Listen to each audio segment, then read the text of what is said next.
qachonki o't qopini oldirgan bo'lsangiz va sahar kasalligiga chalingan bo'lsangiz. Mana shu metodlarga amal qilishimiz kerak. Mana shu yuqorida sanaganlarim sizga eng katta xavfli dushman. Yuqorida aytgan kasalliklarim sizni bezovta qilmaydi. Oshqozonda dam bo'lishi, gaz kelish holatlari yo'qoladi. Bu foydali o'zingizga. Rahmatli ovqat yedim, oshqozonim to'g'risi anchadan beri bunaqa yengil his qilmagandim deyshadi. Ajoyib og'ir turardi deydi.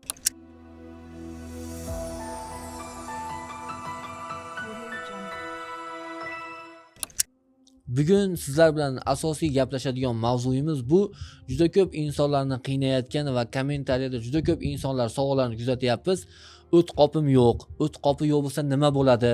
O't qopi yo'q insonlarga nima tavsiya qilasiz degan savollar juda ko'p uchradi va bugungi qismimizda mana shu o't qopini oldirgan insonlar uchun bag'ishladik. O't qopini oldirgandan keyin nima holatlar vujudga keladi va bularga tayyor turishingiz haqida ogohlantirib o'tamiz. Birinchi navbatda o't qopi haqida sizga qisqacha tushuntirib o'tkazsam. Jigar, o't qopi va ichakka o'tadigan tarmoq. Jigardan kelayotgan suv endi o't qopida to'planmaydi-da, to'g'ridan to'g'ri ichakka o'tishni boshlaydi. Bu nima degani? Bu degani endi o't qopini nazorati yo'l izdan chiqdi. Xuddi farzandni tarbiyasi misol uchun buziladi deymiz-ku, xuddi shunaqa tarbiya buziladi. Ya'ni tizim buzildi. Bundan keyin keladigan kasalliklar bu aniq. Bunga tayyor turishingiz kerak. Bular nima? Bular birinchisi jig'ildon qaynashi, og'izdan achchiq ta'mlar kelishi, ko'krak atrofida kuyishga o'xshash yoqimsiz hislar paydo bo'lishni boshlaydi. Ich ketishi boshlanadi, ich kelishi buziladi oddiy qilib aytganda. Undan keyin hazm buziladi. Undan tashqari tanada oshqozonda ovqat yegandan keyin og'irlik hissi paydo bo'lishni boshlaydi. Keyingi holatlarda esa o'ng qovurg'a pastki qismida og'riqlar paydo bo'lishni boshlaydi. Bularda hammasi mana shu o't qopini yo'qligi evaziga sizda kelib chiqadigan muammolar. Endi mana yuqorida sizlarda qanday kasalliklar bo'lishini aytdim. Yechimlari-chi degan savolga endi javob berib o'taman. Birinchi navbatda biz nimaga amal qilishimiz kerak? Ya'ni o't qopini oldirgan inson. Yog'li taomlar, go'shtli mahsulotlar, undan tashqari nordon, taxir imkon qadar cheklanamiz. Va eng oxirida juda ko'p insonlar o't qopisi yo'q bo'lsa ham o'zini majburlab becharani qiynaydi, kofe ichadi yoki gazli suv ichadi. Mana shu yuqorida sanaganlarim sizga eng katta xavfli dushman.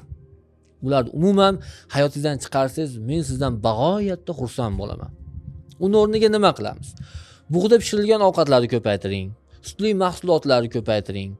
Guruch, grechka qaynatib iste'mol qiling yoki bug'da pishirilgan holatda yoki yog'ini kam qilgan holatda yog'siz taom holatda yesangiz bo'ladi.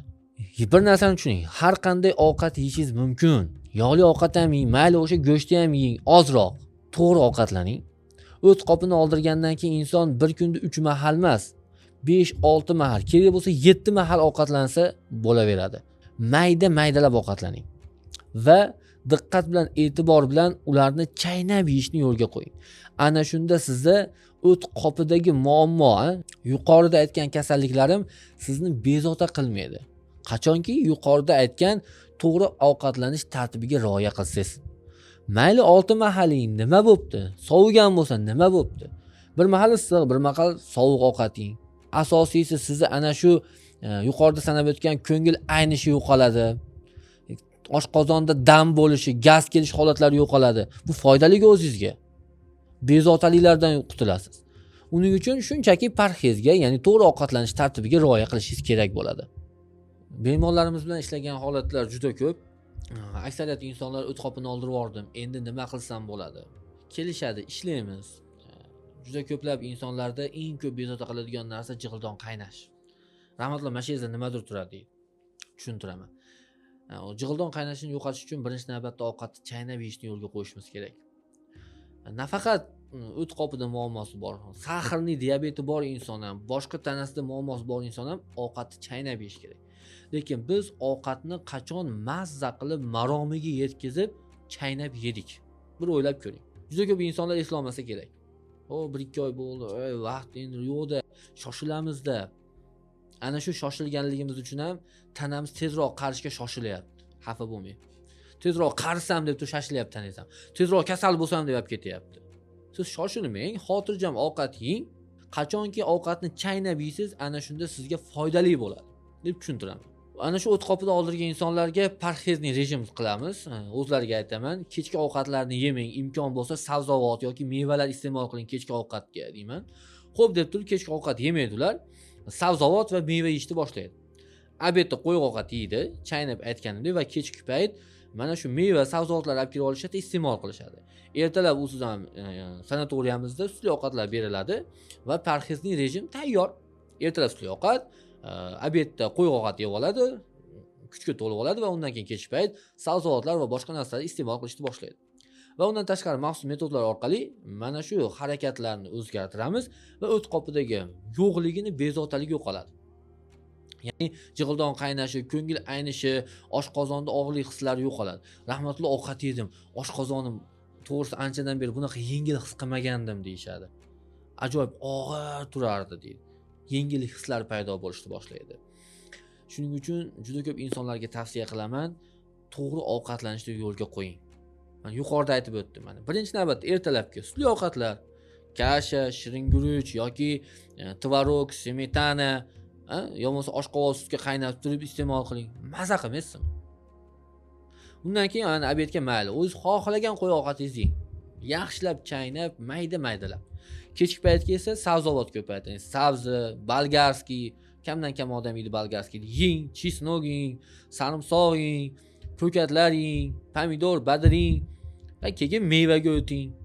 Xohlagan narsangizni maza qilib yeng. Faqat bizga tanamizga tabiiy narsalar ko'proq kerak bo'ladi. Qachonki o't qopini oldirgan bo'lsangiz va sahar kasalligiga chalingan bo'lsangiz. Mana shu metodlarga amal qilishimiz kerak. Va qachon xavfli holat vujudga keladi? Shunga diqqat bilan e'tibor bering. Endi parhez yurori yaxshi bo'lib ketadi demang. Qachonki jig'ildon o'ta kuchli qaynaydi. Ko'rsatmasangiz bo'lmaydi. Bironta mutaxassis oldiga boring, ko'rsating holatingizni. Yoki ketma-ket qayd qilishlar boshlandimi? O't qopi oldirgan insonda boring mutaxassisga, ko'rigiga, uchrang. Nima bo'lyapti? Nima qilaylik?